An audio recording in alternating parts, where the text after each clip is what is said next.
there's a lot of conservatives out there that agree with him and think that, well, if you just think that we're disgusting, you don't need to look at me that way. I speak for conservatives on this show. I mean, I know what they're thinking. No, but you're looking at me like I'm saying something inaccurate. No, I'm listening. Damn.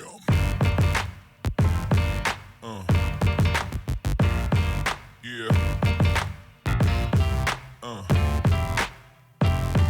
Yeah.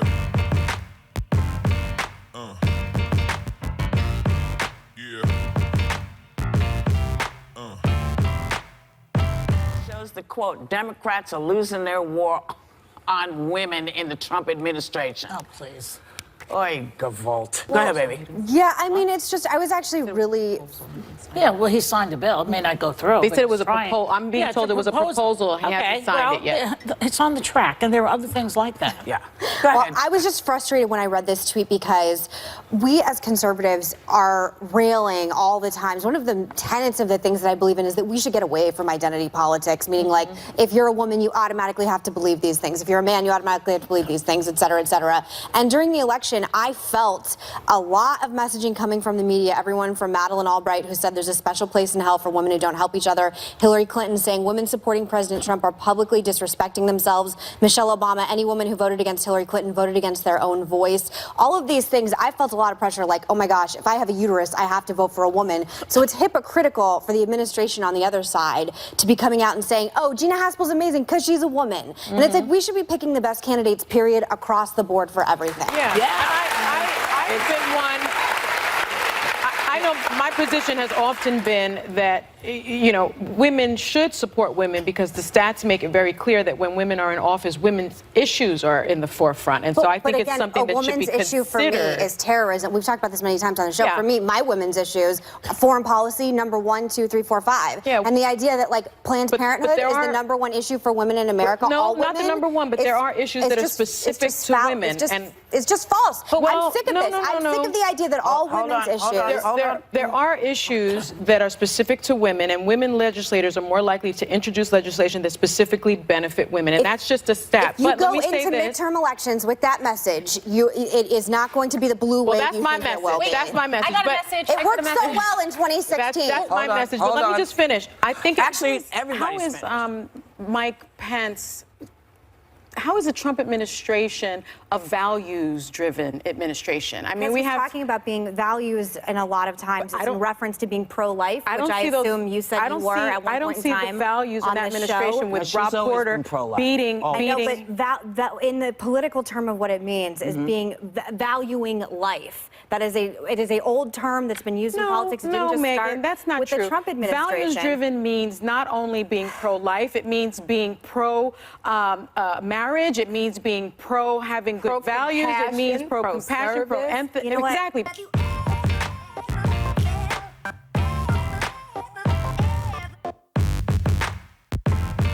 Exactly, pro-empathy. So many things it's not only about pro-life, and the bottom line is this administration is not a values-driven administration. You have people beating each other's wives. Because I think that I don't know how to say this in a way that doesn't sound disrespectful, but I understand if you're a liberal, obviously you have certain problems with Mike Pence. Obviously, like we see the world through very different veneers, but I think sort of sitting around. Burgemeester, wat is er nou zo bijzonder aan Zeilkampen? Als je de mooiste... I just assumed you were because that's not a great assumption. Okay. Well, there's very few things you've said on this show that show me. I apologize. You are conservative, I guess. I don't. Probeer. You know what? I'm not in this fight today. Sunday is It's so early. Didn't we have a question? I have the most respect for Mike Pence, and you should be very careful what you say about Trump because that man could be president. I think that's what's important about what Omarosa is saying. Well, that's what she's saying. Has the president or anyone at the White House ever asked or suggested that you open an investigation of anyone? Yes or no, please, sir? I'm trying to grapple with the word suggest. Perhaps they've suggested? I don't know. I wouldn't say suggest. Hinted? I don't know. Inferred? You don't know. Okay. I mean, I don't know how many other words she could have used. You know, when the notion that somehow William Barr did not understand what suggested meant. was kind of shocking to me. And it didn't sound like he was really a dude who was into answering the questions, like in... The problem right now for Democrats is nothing other than impeachment will satisfy, and they were not satisfied with what was opened in the Mueller report, which we found out. And I just want to show a clip of Senator Josh Hawley from Missouri really quick, because I think he echoes where a lot of conservatives are at. Okay. This is a text message from Peter Strzok, a top counterintelligence investigator who we now know helped launch this counter-spy investigation of the President of the United States. Peter Strzok says, just went to a Southern Virginia Walmart.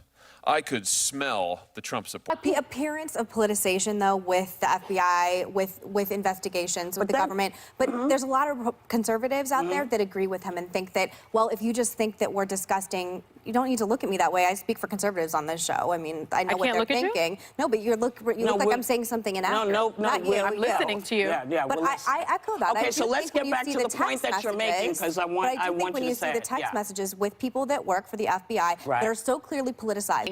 I still want to have him answer all these questions. Yesterday, I don't think got us anywhere. And the really reason don't. that I think many people have questions is because there has been the notion that the administration is playing hide the ball with the Mueller report. There's also an appearance that nothing satisfies except impeachment. Politics, but I don't think people are sitting in front of their TV screens all day long. These hearings are long. A lot of them are boring. I thought Sondland's opening testimony was the most interesting part that we've seen so far. Maybe he should be people are wearing a big watching this religiously. puffy outfit like, what's his name? Sean Spicer on Dancing Sean with the Spicer. Stars. You know, I guess That'll keep everybody if riveted. it's not important enough to Americans that you have a president who bribes another country for his own personal political interests and believes he is above the law, then I guess nothing is important enough. Because if you don't stop him now, where will he go from there? If he, where will he go? Impeachment approval ratings is down 5%, and it's actually independent voters that are responsible for this. I think I wanted to throw to a clip of Will Hurd. I've not heard evidence proving the president committed bribery or extortion. Well, is he deaf? He must be deaf. He says he hasn't heard it. We all heard it. He's deaf. I think the point of the show is that every panelist on the show sort of lives in a different world and has a different view. That's the whole point of the show. I also live in Virginia, 5 miles away from Trump MAGA hat people everywhere. And there are people in this country, and there are Congress people like Mike Turner, who are not convinced what happened was an impeachable offense. I don't make the rules. I agree with Abby. Democrats have, let me just finish really quick. Democrats have gotten out over their skis so many times. I can remember coming on this show last year thinking Mueller had this locked and loaded. Lock him up, put him in handcuffs, this is done. But the problem is there's a distrust, including from people from me, of who to believe at this point, because I've been told time and time again, he's going to jail, he's getting impeached, he's X, he's Y. And I think for Republicans, it doesn't matter because We're going to impeach the motherfucker. Wait, can I just say one thing? What about the Constitution? Isn't that the bottom line? Let me finish. I have a copy of the Constitution on my nightstand. Good. So please don't talk to me about the Constitution. The Constitution belongs to all of us, whether we have it on our but I'm just saying nightstand or it's very important to most conservatives. Okay, but in the Constitution, you can correct me. should be important to all Americans. I believe bribery is listed as one of the impeachable offenses by the founding father. It's enumerated. I was shocked to hear Will Hurd say that. In my view, it says more about Will Hurd than it says about the evidence. I think that anyone that was listening heard 9 people testify as to what they saw, as to what they heard. People that, as Anna mentioned, have served our country, someone who has a Purple Heart. And I will also say that it tells me that he is complicit. The Republican Party has enabled this president, continues to enable this president. It is very fair. It's totally it is very accurate. You're slandering the CIA. He is complicit. I don't know if it's about a political future. I don't know what it is about, but it is about... It's that mentality, though, that's if someone says... It's that mentality that's going to get Trump reelected. Abby, and it's about the fact that he heard evidence clear and simple, and for him to sit there and say that evidence has to be overwhelming and that he heard no overwhelming evidence, I want to know which hearings he was sitting at. So for what I have to say is That's what I'd like to know. well, it's easy to get a cheap applause line here. It just is. That's fine. Take your cheap applause line, but I, for one, It's not will a cheap heard. applause line. Maybe they agree. Let me speak. You've been speaking a lot. I thank you, Will Hurd. Let's see the next picture. For your service to our country and putting your life on the line for many, many years in the CIA, protecting us from terror. And so Colonel, can I say something? I also want to thank Lieutenant Colonel Vincent. So do I. I want to thank all veterans. I'm the only one position on it. And for me, I believe we have to have a crime committed by the president himself. And right now, we aren't there. He committed and if you a crime. impeach him, They have committed a crime. Listen, if you impeach him Just for like he did with Mueller. brainwashed Americans into thinking he didn't commit a crime. But if and Democrats if you are that watch confident- these impeachment hearings, the Committed a crime. Republicans muddy it up, Why not just vote him out in November? If and Democrats are confused. that confident Because that he's impeachment is bad, then get provided him out for in in November. the Constitution. I'll tell you what the crime is. We have to go to a commercial. The crime We is have to go to a soliciting commercial. foreign You brought some. assistant for a domestic political campaign. That is a violation of campaign law. That is a crime in U.S. code, and Donald Trump committed that crime. Bribery He is is a criminal. Okay, I've got it. She's one of the most vocal Democrats in the game right now. She's sounding the alarm about how seriously she says we need to take climate change. Watch. Like, there's scientific consensus that the lives of children are going to be very difficult, and it does lead, I think, young people to have a legitimate question. You know, is it okay to still have children? She's getting a lot of blowback for saying that. But then if you look at the research, the birth rate in the U.S. has been falling for a decade, reached a new low in 2016. And studies have examined how large a role climate change plays in people's childbearing decisions, millennials in particular, and younger people. And by and large, they're saying that they worry about the quality of life their children born today will have as shorelines flood, wildfires rage, and extreme weather becomes more common. So I know that it sounds like, you know, Alexandria is being so, you know, crazy and so left and radical. But the studies bear out what she's saying. Yeah. The studies bear it out. It does concern me that there's even a way to defend the question she's asking, because there's a difference in caring about our climate, which I would argue probably everyone in this room cares about the future of their kids and their grandkids and the air they breathe. Yeah. And asking a legitimate question about doing away with the human race. When we're talking about people having children and just how extreme the left has gone, this is an example of that. And by the way, according to a Marxist poll, 80% of Americans support abortion being limited to the first 3 months of pregnancy.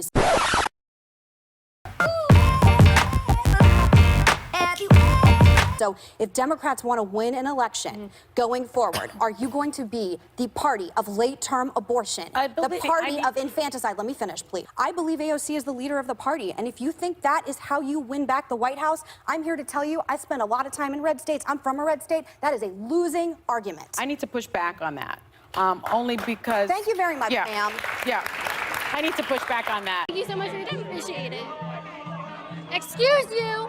On the Ben Sass born alive abortion survivor. I thought you were pro-life like me. I am. And that's why I need to push back on it, because I think... So you think a baby born from a botched abortion should be put down like a dog or a cat? This is why I need to push back on it. This is why I need to push back. It's infanticide. Because the bill that the Senate Dems blocked yesterday was to provide medical care for infants who survived failed abortions. Yes. Now, one thing is, so it's those something babies that's should so just be left to die on a table. Is she going to be able to tell her It's something that's so extremely rare that it basically never happens. It's not rare, in fact. Because my sister-in-law is an OBGYN and also Catholic, so it's something that we talk about a lot. So even though it's rare in the bothers times that it me. happened, it should So happen. we don't need a new law for this, which is why I think a lot of the Democrats voted against it. Then why did this cause so much Because it's already required to provide medical care to infants born alive, which is the Born Alive Infants Protection Act. So this bill required this bill also required that all babies born alive be immediately transferred to a hospital, which my understanding is it's not always safe for a newborn.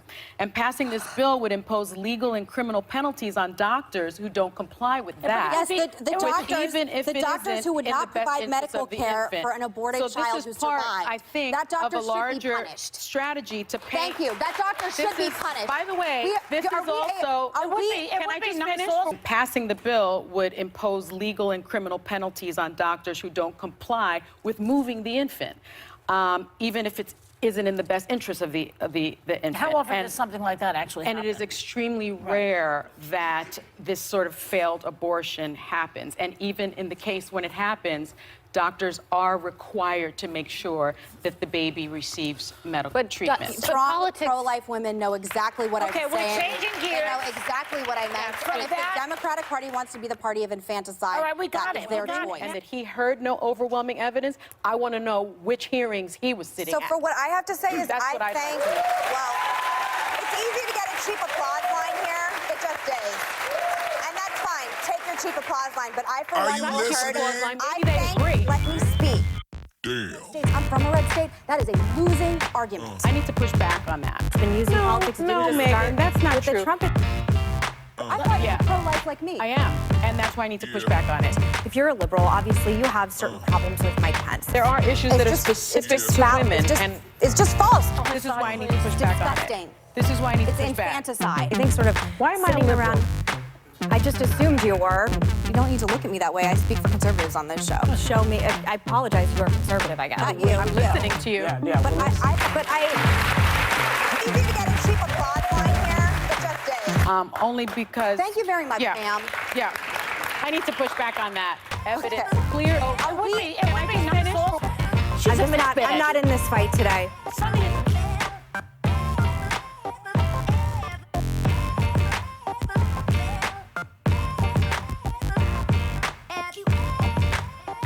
Don't make fun of I have a copy of the Constitution on my nightstand. Good. So please don't talk to me about the Constitution.